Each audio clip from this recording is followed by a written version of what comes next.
Abordar o tema da solteirice é entrar em um debate acalorado.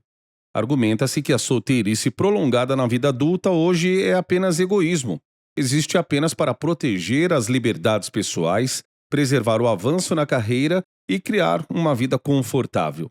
Qualquer coisa aquém do casamento seria vista como uma forma de ruptura ou falha. Hoje temos a pergunta de uma ouvinte chamada M, que diz assim: Pastor John, como uma mulher de 32 anos, estou ficando frustrada com a forma como minha igreja trata a nós, os solteiros, como se fôssemos imperfeitos.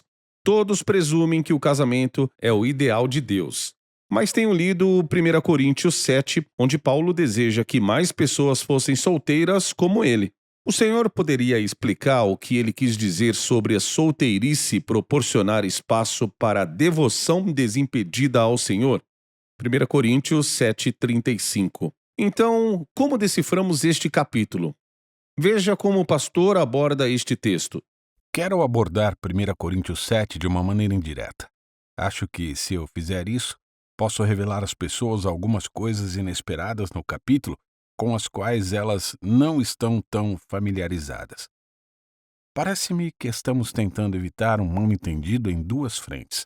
Uma delas é a incompreensão do casamento como escravidão e opressão, e a outra é a incompreensão da solteirice como libertação e liberdade. Mas a realidade é que buscar a autonomia irrestrita da solteirice pode ser uma escravidão mais profunda e abraçar as tristezas de um casamento decepcionante pode ser uma liberdade mais profunda. É claro que essa maneira de falar, essa maneira de ver o mundo não faz sentido para quem define liberdade como fazer o que bem entender, quando bem entender. Mas pessoas sensatas não definem liberdade ou libertação dessa forma. Esse tipo de liberdade leva crianças à morte por correrem para a rua ou por colocarem o dedo em uma tomada simplesmente porque querem, sem se importar com o que os outros dizem. Esse tipo de liberdade leva milhares de pessoas livres a estarem em penitenciárias. Leva milhares a viverem em cativeiro, vítimas de doenças, e milhares a deixarem um rastro de destruição de relacionamentos. Fazer o que você tem vontade, quando tem vontade, nunca se provou uma vida de libertação, mas sim de escravidão. A verdadeira liberdade não é apenas fazer o que você quer. Ponto final. É fazer o que você quer fazer e querer o que você deveria fazer. Em outras palavras, há algo crucial que define a liberdade, além do querer e do ter vontade, ou seja, o dever e a pessoa que você nasceu para ser. E claro, assim como você coloca em prática um deveria ou a pessoa que você foi feito para ser, somos imediatamente confrontados com uma autoridade superior ou mais profunda do que nós mesmos, ou seja, Deus. Não pode haver verdadeira liberdade quando uma pessoa tenta ignorar o propósito de Deus para sua vida, assim como não há verdadeira liberdade se você tentar ignorar a lei da gravidade. Se você tentar ignorar a lei da gravidade. Se você pular de um penhasco, pode sentir a euforia da liberdade por 3 ou 4 segundos, depois você morre. E viver sua vida sem levar Deus em consideração é como pular de um penhasco. Só leva um pouco mais de tempo para você se quebrar todo no chão, mas você vai chegar lá. Sim, isso tem a ver com 1 Coríntios 7, onde Paulo aborda duas questões. Uma é o casamento e a solteirice, e a outra são os escravos que se convertem a Jesus, e a questão é se eles devem permanecer em sua condição atual ou não. E acho muito interessante que essas duas questões acabem se entrelaçando no mesmo capítulo. Ele diz aos escravos, e isso será relevante para o casamento e a solteirice. Ele diz: você era escravo quando foi chamado, isto é, chamado para ser cristão? Não se preocupe com isso. Mas se puder obter a liberdade, aproveite a oportunidade. 1 Coríntios 7, 21. A razão pela qual você não deve se preocupar demais em passar a vida em uma situação difícil no presente, mesmo que tenha que passar por isso, é esta. Aquele que foi chamado no Senhor como escravo é liberto no Senhor. Da mesma forma, aquele que era livre, quando foi chamado, isto é, para ser cristão, é escravo de Cristo. Vocês foram comprados por um preço, isto é, o sangue de Jesus. Não se tornem escravos de homens. 1 Coríntios 7, 22 e 23.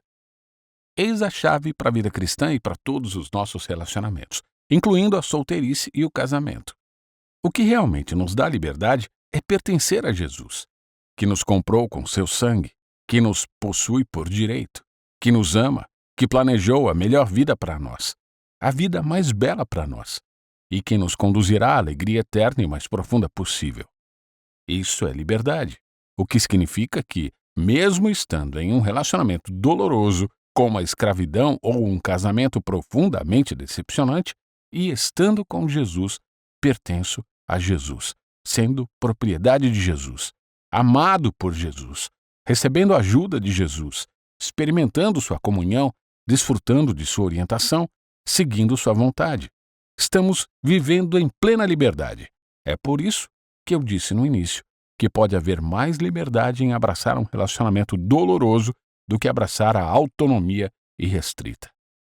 Significa também que, se estivermos livres de todos os compromissos e restrições humanas e vivendo uma vida de autonomia irrestrita, sem nos submetermos a Jesus, sem desfrutarmos de sua comunhão, estaremos profundamente escravizados ao pecado e ao egoísmo. E mais cedo ou mais tarde, chegaremos ao fundo do precipício. Então, esse é o princípio que Paulo aplica em 1 Coríntios 7 ao casamento e à solteirice. Ele ama a sua solteirice. Ele deseja que outras possam ter essa vida particular de liberdade cristã.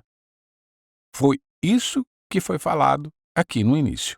Na pergunta, quando dissemos que as pessoas nem sabem que isso está na Bíblia, que a exaltação de uma vida de solteirice devotada está lá, em vez de idealizar o casamento como a única maneira de viver. Surpreendentemente, ele diz em 1 Coríntios 7,7, quem dera todos fossem como eu. Ora, Paulo está louco? Não haveria bebê se todos fôssemos solteiros, mas ele diz isso. Mas cada um tem o seu próprio dom da parte de Deus. Um de um tipo, outro de outro. Aos solteiros e às viúvas digo que é bom que permaneçam solteiros como eu. 1 Coríntios 7, 7-8. E então ele acrescenta, para que não tiremos conclusões errôneas, ele não está dizendo a ninguém para não se casar. 1 Coríntios 7, 9. Em 1 Coríntios 7, 36, é incrível como ele começa e termina com esse tipo de coisa. Ele diz, se alguém julga que trata sem decoro a sua filha, estando já a passar-lhe a flor da idade, e as circunstâncias o exigem, faça o que quiser, não peca, que se casem. Então, ele não está condenando o casamento, ele apenas está se regozijando em sua solteirice e desejando que outras pudessem se juntar a ele nisso. Bem, aqui está a questão. O que torna sua solteirice tão grandiosa em sua mente? O que deveria torná-la grandiosa em nossas mentes? É porque a solteirice lhe ofereceu uma experiência única de devoção ao Senhor. Ele disse, digo isto em favor dos vossos próprios interesses.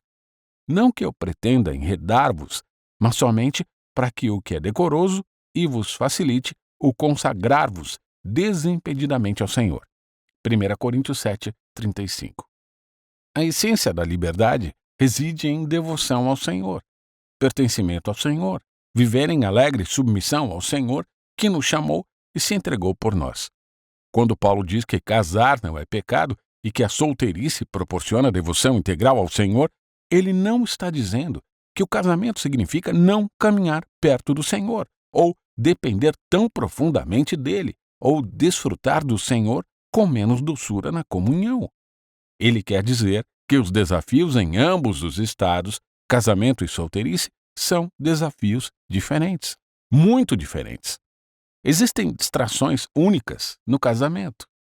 E é a isso que ele está chamando a atenção em particular, das quais devemos nos precaver, para que nossos corações não se dividam e o Senhor não fique em segundo plano. Mas creio que, se insistíssemos com Paulo, ele diria que existem outros tipos de distrações para os solteiros que exigem vigilância semelhante. Portanto, a questão é a seguinte: a liberdade cristã, seja no compromisso vitalício do casamento ou na solteirice, significa pertencer completamente ao Senhor Jesus ressuscitado, confiar plenamente a Ele em nossas vidas, submeter todas as nossas decisões à sua vontade, desfrutar de toda a sua comunhão, esperar todas as suas promessas de ajuda e nos descobrir maravilhosamente úteis, seja no casamento ou na solteirice, servindo ao próximo. Então, eu encorajo as pessoas a se aprofundarem em 1 Coríntios 7. Acho que há coisas profundas ali sobre o casamento e sobre a solteirice, porque há coisas profundas ali sobre o senhorio de Cristo e o que significa ser totalmente dele e totalmente livre.